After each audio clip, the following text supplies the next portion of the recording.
Hey everybody, this is Dr. Pat from the Springfield Wellness Center, and today we're going to talk about TMJD, which stands for temporomandibular joint dysfunction. Now, that's a fancy way of saying the jaw joint here, okay? Now, TMJD is the second most common musculoskeletal condition, only second to lower back pain, which everybody knows is super common.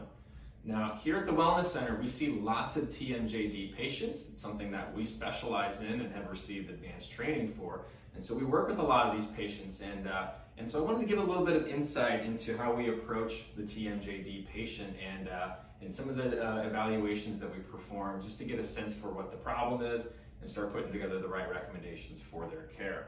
So we're going to go ahead and get started here. We're going to take a look at three key elements here. So the first one is going to be inspection and visualization, so looking at the joint movement itself. The second one is going to be testing range of motion.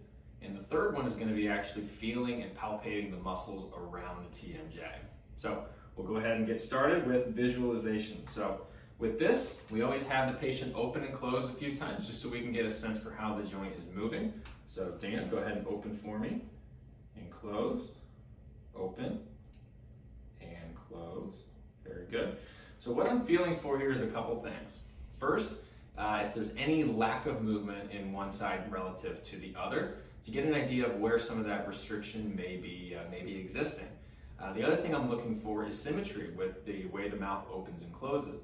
If it opens and then deviates to one side before closing, or has a kind of zigzag appearance to it, that's an indication that there may be a TMJ problem existing in there. The other thing we're actually also listening for is any clicking or any popping sounds that come, because that can implicate the actual TMJ disc being involved or being entrapped or restricted as well. So it's always good to start with a visualization just to understand the patient, see where they are with a movement standpoint there. The second one is going to be range of motion testing. So we use some calipers here that help us actually measure the range of motion in the TMJ and for open mouth, and the other movement is lateral deviation, so moving the bottom of the jaw to the left and to the right. This is a good way for us to understand where restriction may exist. So Dana, we're going to have you first of all open and close, and now go ahead and close, and now go ahead and open. So we're going to measure how far.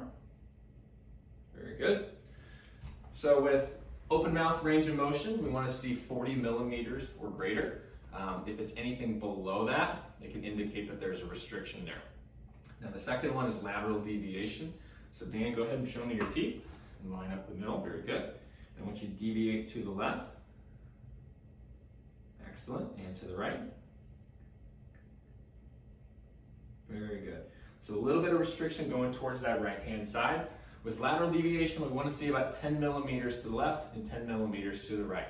Again, any less, and there may be some restriction involved in those particular TMJ joints.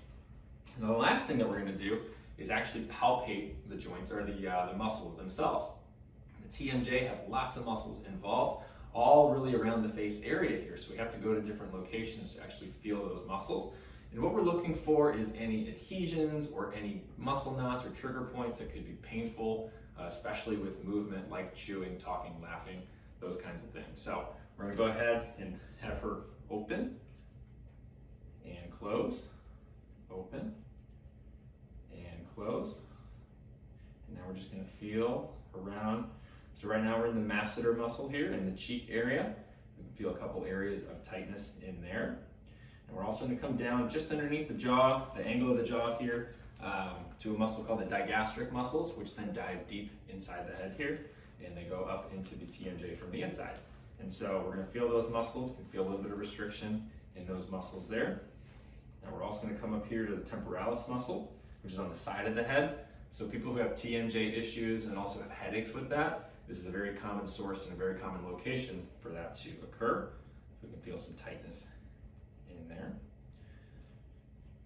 And one of the other muscles that we check out is the pterygoid muscles. Those are actually inside the mouth. So, you know, if you're a patient coming into our office, it's common for us to put a glove on and actually palpate that muscle, through the inside of the mouth there, and just get a sense for how that muscle is functioning as well.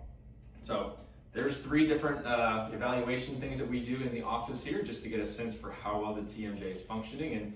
and use that as our criteria for whether or not a patient requires our care or not.